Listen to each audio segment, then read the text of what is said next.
Welcome back.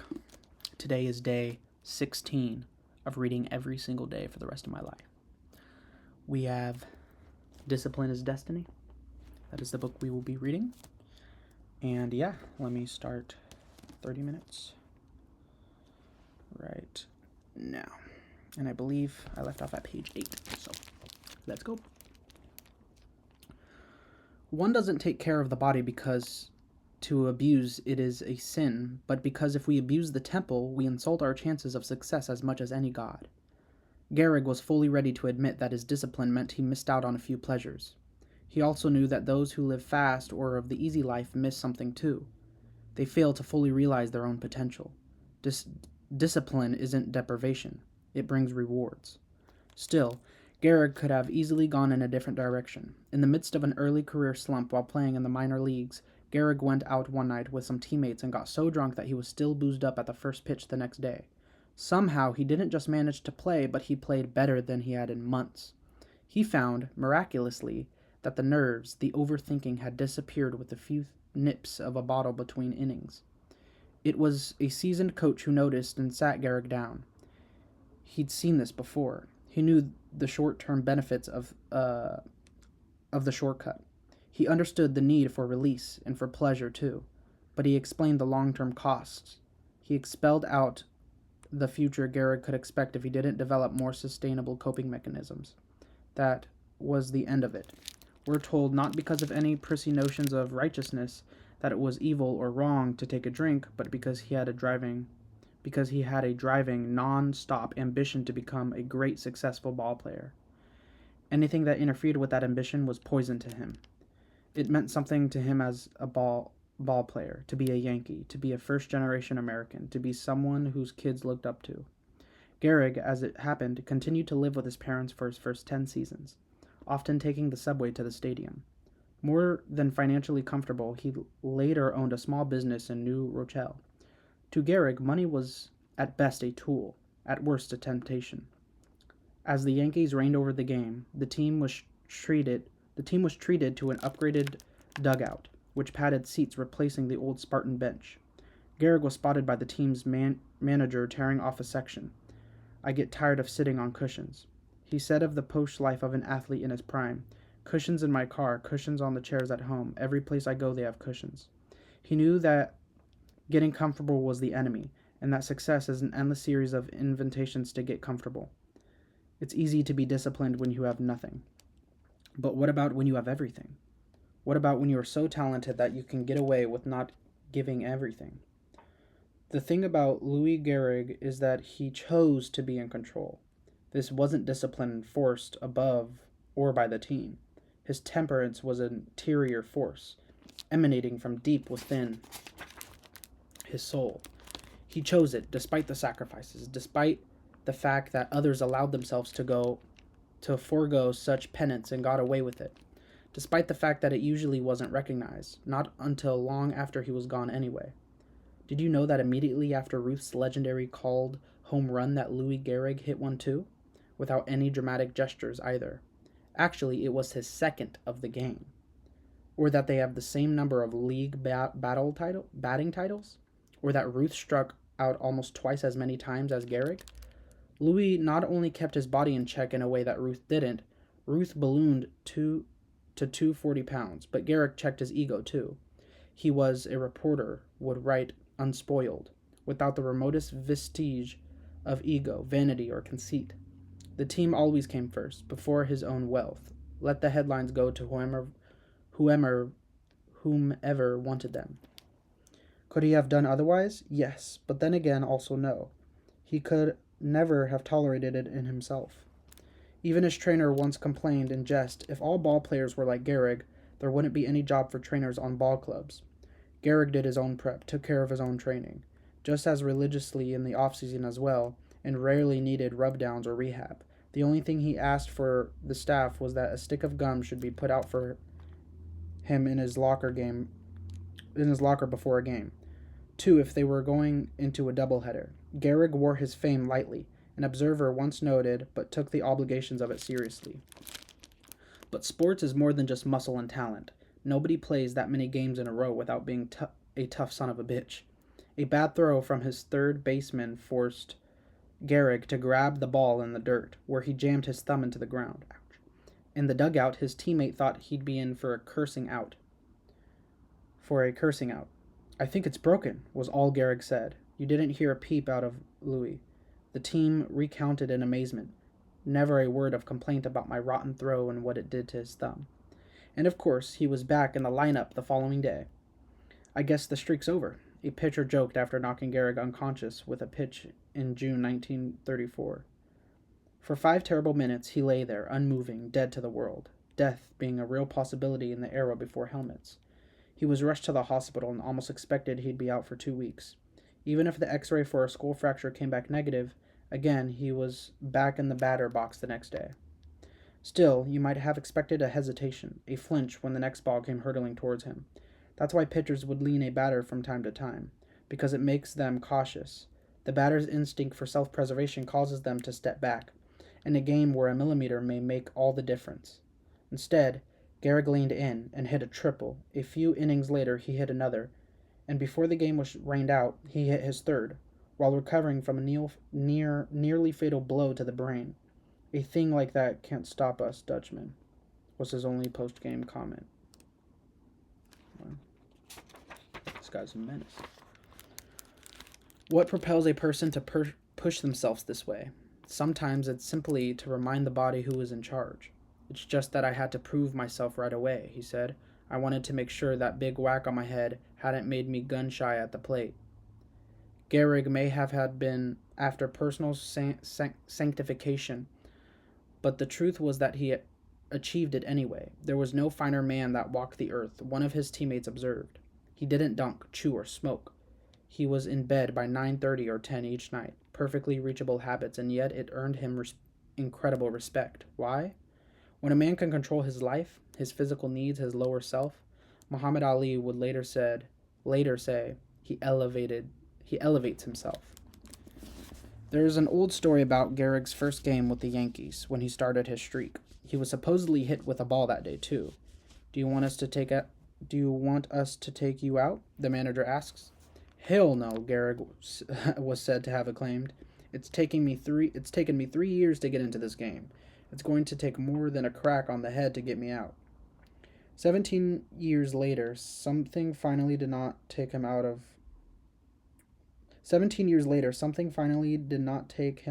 and it was far more serious than a wild pitch. For someone who had so long been used to being in control, it must have been bewildering to Gehrig when his body stopped responding as it always had.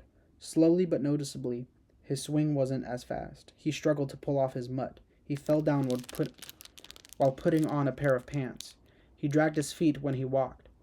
Yet his sheer will kept him together to a degree that few suspected anything was wrong. For a while, he fooled even himself. Just a sample of Gehrig's schedule in August 1938. The Yankees played 36 games in 35 days. 10 games were doubleheaders. In one case, there were 5 consecutive days of them. He traveled to 5 cities, covering thousands of miles by train. He hit .309 with 9 home runs and 38 RBIs. For an athlete to do this without a missing game, without missing an inning in their mid-30s is impressive. But Louis Gehrig did it in his early stages of ALS ravaged his body, slowing his motor skills, weakening his muscles, and cramping his hands and feet. It would be nearly a full additional season before Gehrig's body fully gave out. The streak had taken on a life of its own. It kept going, Gehrig putting out hits and runs, despite occasional and uncharacteristic error in the field. But a man who knows his body, even as they push and push and push past their limits, also has to know when to stop. "Joe," he said to the Yankees manager on an ordinary May day of 1939, "I always said that when I felt I couldn't help the team anymore, I would take myself out of the lineup. I guess that time has come." "When do you want to quit, Louis?" McCarthy replied. "Quit? That horrible word burned. His manager, still thinking they were talking about some date in the future, hoped they'd have more time together, but his body was too far gone.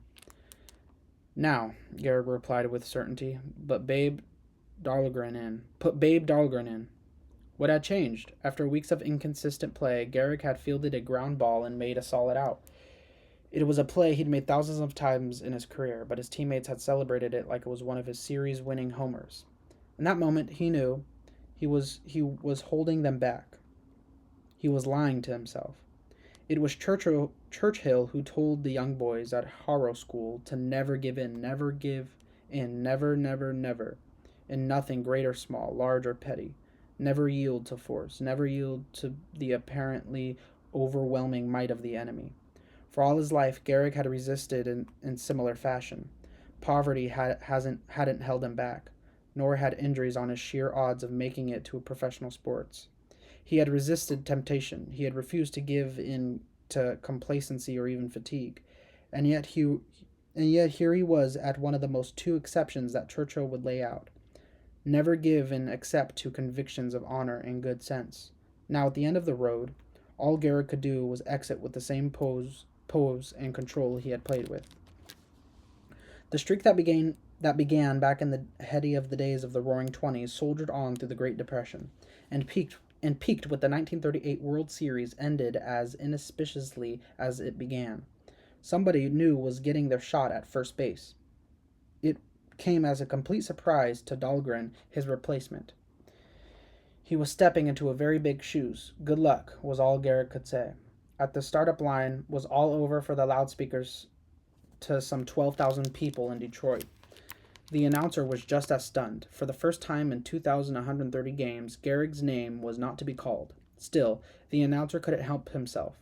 How about a hand for Louis Garrick, who played 2,130 games in a row before he benched himself today?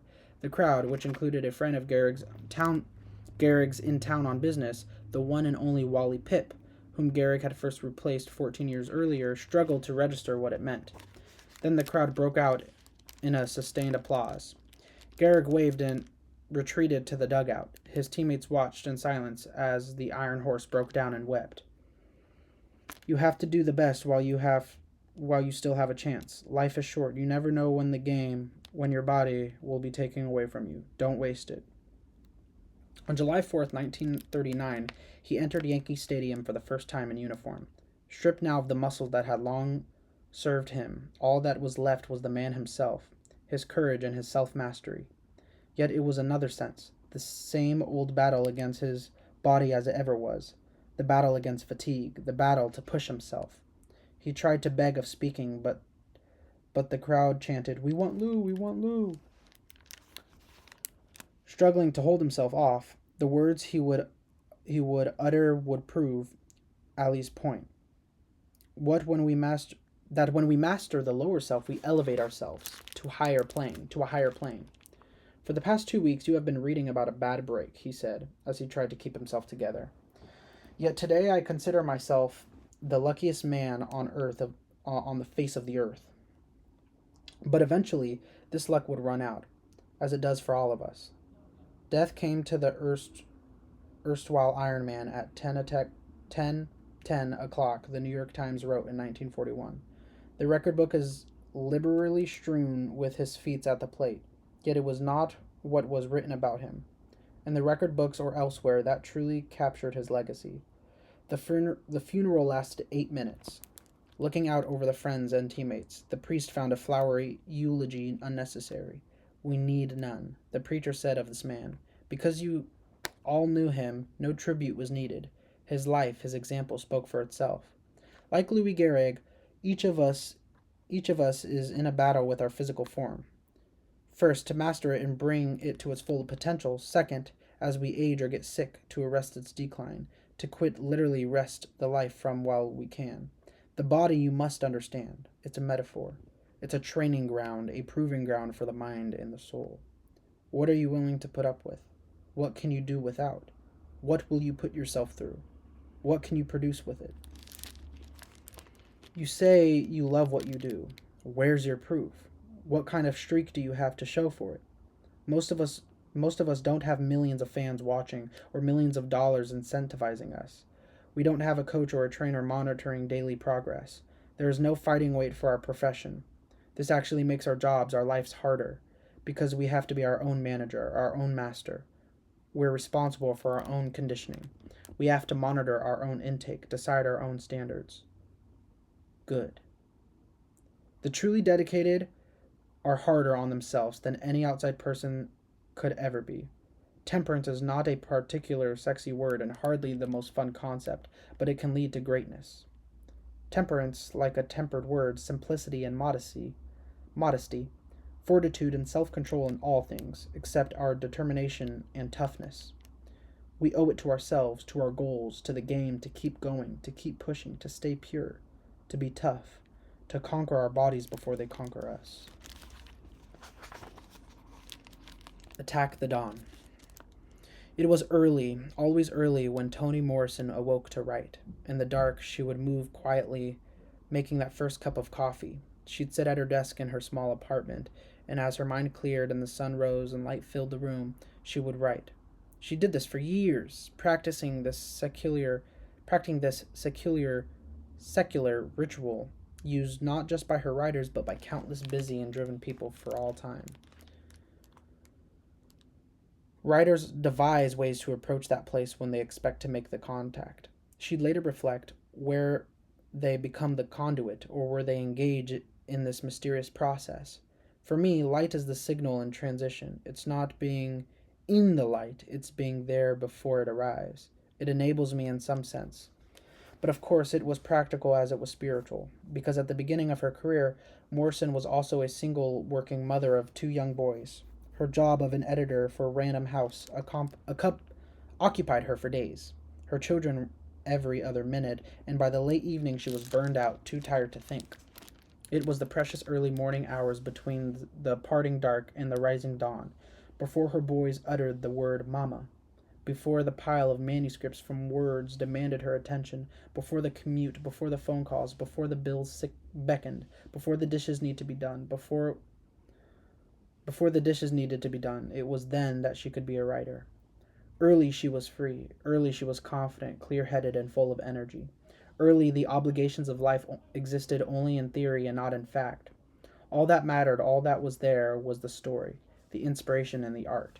There she was starting her first novel in 1965, freshly divorced, 34 years old, and struggling as one of the few black women in an incredibly white male industry. Yet in her mind, this was the height of her life.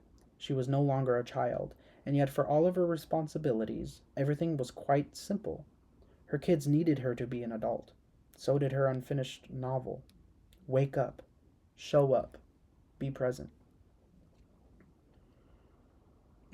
Give it everything you got. Which she did. Even after The Bluest Eye was published to the Rav Reviews in 1970, she followed it with 10 more novels, 9 nonfiction works, 5 children's books, 2 plays, and short stories. And she earned herself a National Book Award, a Nobel Prize, and a Presidential Medal. Yet for all the plaudits, she must have been proud of not having done it while being a great mother, a great working mother. Of course, it's not exactly fun to wake up early.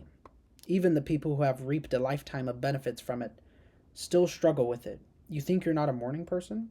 Nobody is a morning person. But at least in the morning, we are all free. Hemingway would talk about how he'd get up early because there was no one to disturb you, and it is cool or cold, and you come to work and warm as you write. Morrison found she was just more as confident in the morning, before the day had exacted its toll and the mind was fresh. Like most of us, she realized she was just not very bright or very witty or very incentive after the sun goes down. Who can be? After a day of banal conversations, frustrations, mistakes, and exhaustion? Not that it's all about being clever. There's a reason CEOs hit the gym early. They still have willpower then. There's a reason people read and think in the morning. They know they might not get time later. There's a reason coaches get to the facility before everyone else does. They can get a jump on the competition that way. Be up and doing. While you're fresh, while you can, grab that hour before daylight. While we might say that waking up early might not be for absolutely everyone, it is almost everyone. It is for almost everyone. Grab that hour before traffic. Grab it while no one is looking, while everyone else is still asleep. Is Marcus Aurelius' Meditations we hear the most powerful man in the world trying to convince himself to get out of bed at dawn when the lower power... In Marcus Aurelius' Meditations, we hear the most powerful man in the world trying to convince himself to get out of bed at dawn when the lower part of himself wants desperately to stay. Is this what I was created for? He asks of his reluctance. To huddle under the blankets and stay warm. Yes, it is nicer under there. But is that what we were born for? To feel nice? That's how you know you're going to spend the gift of life. The gift is to present a moment and you will never have it. You will never have again. Don't you see the plants, the birds, the ants, the spiders, the bees going about their individual tasks? Putting the world in order as best as they can? He said to himself, but also to us, and you're not willing to do your job as a human being. Why aren't you running to do what your nature demands? Yet here we are, thousands of years later, still hitting the snooze button on our alarms. Here we are wasting the most productive hours of the day, choosing to reject these moments before the interruptions, before the distractions, before the rest of the world gets up and going too. Passing on the opportunity to gather our flowering potential while it's freshest, still shining with morning dew. I think Christ has recommended rising early in the morning by rising from his grave very early. Observe the theologian Jonathan Edwards in the 1720s.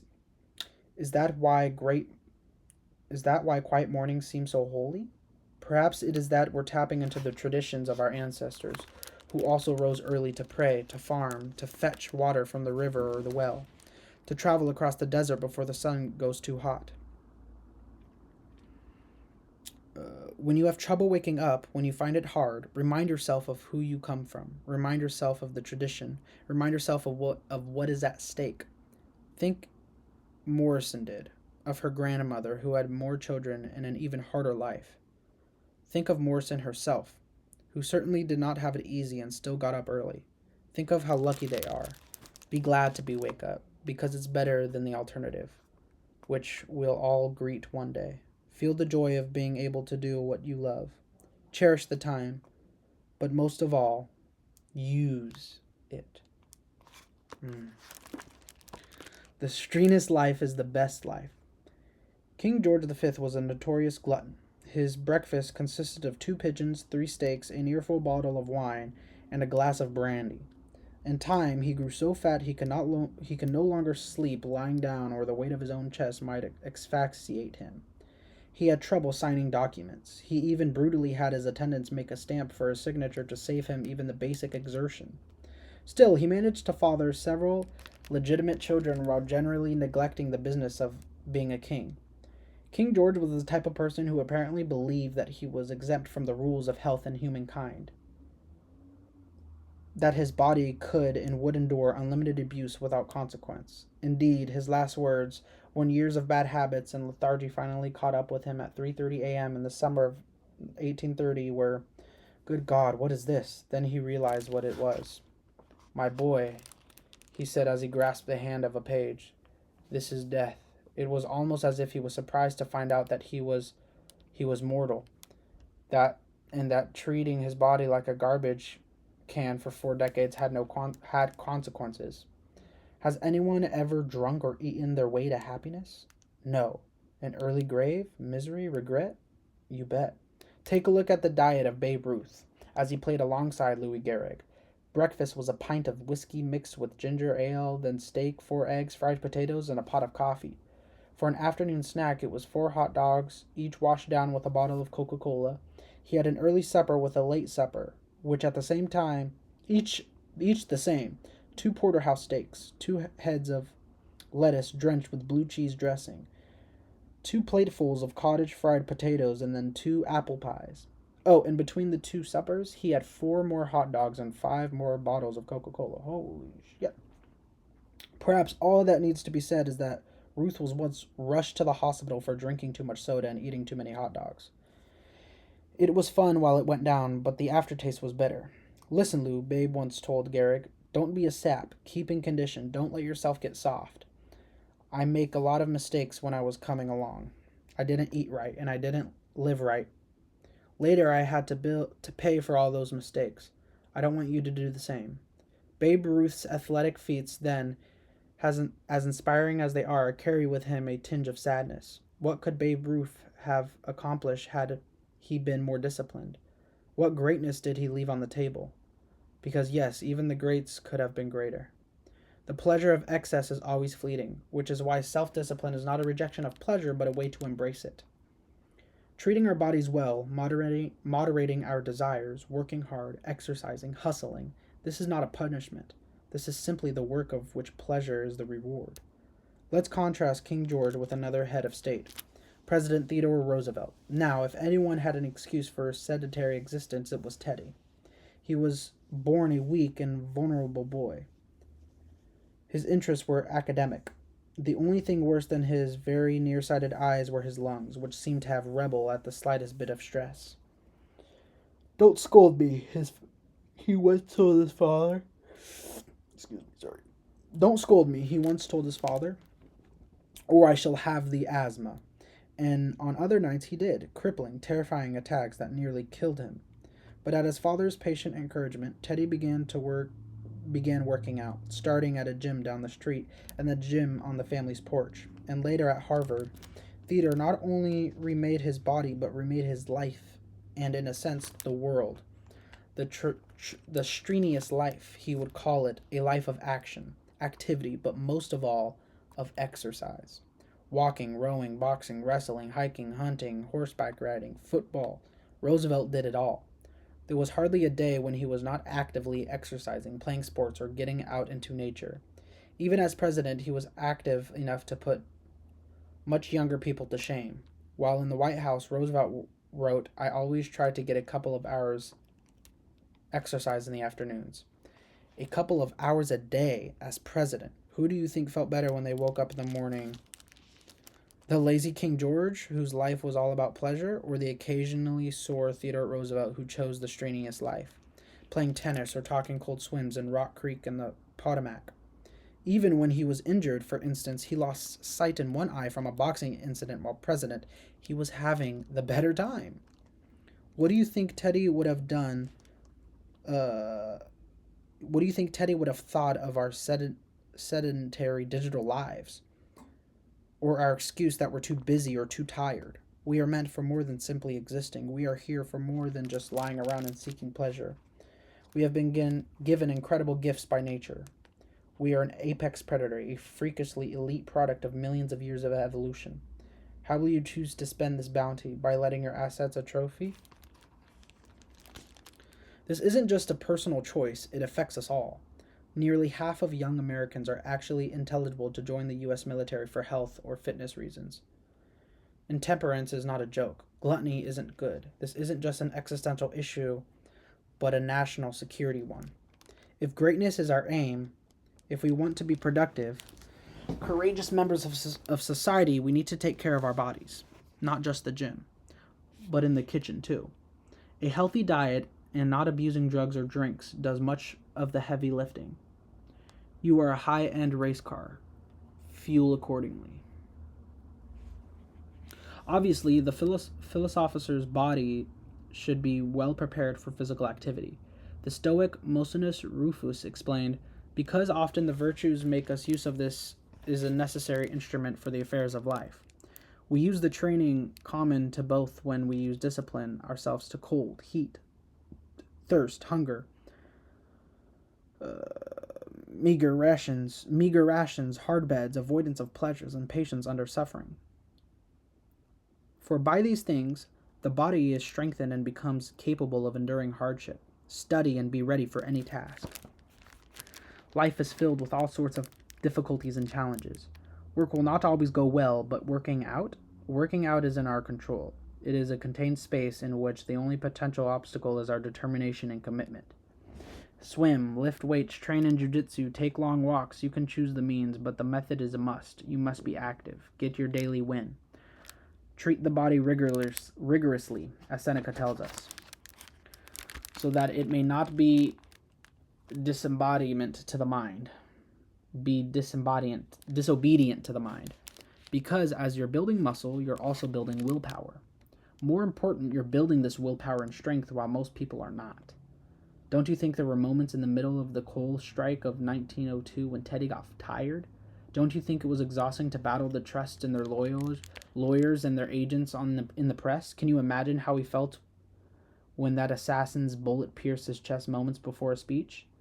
Yeah, he wanted to quit. Yeah, he knew he was approaching his limits. Yeah, he knew that he could do less. That other leaders certainly felt obligated to do less. But he would never have accepted that in himself. He kept going. He had experience with this. He knew that little voice in his head, the voice of fatigue and weakness, did not always need to be heeded. He had trained for this. He knew what he was capable of. He had made his body, and now he could make it do what he needed to be done. Wow. The next chapter is Quit Being a Slave. 30 minutes are up. I really enjoyed that. That was very interesting. I really love this. I'm already reading through this at a really good speed. Wow. Yeah, I'll see you guys day 17.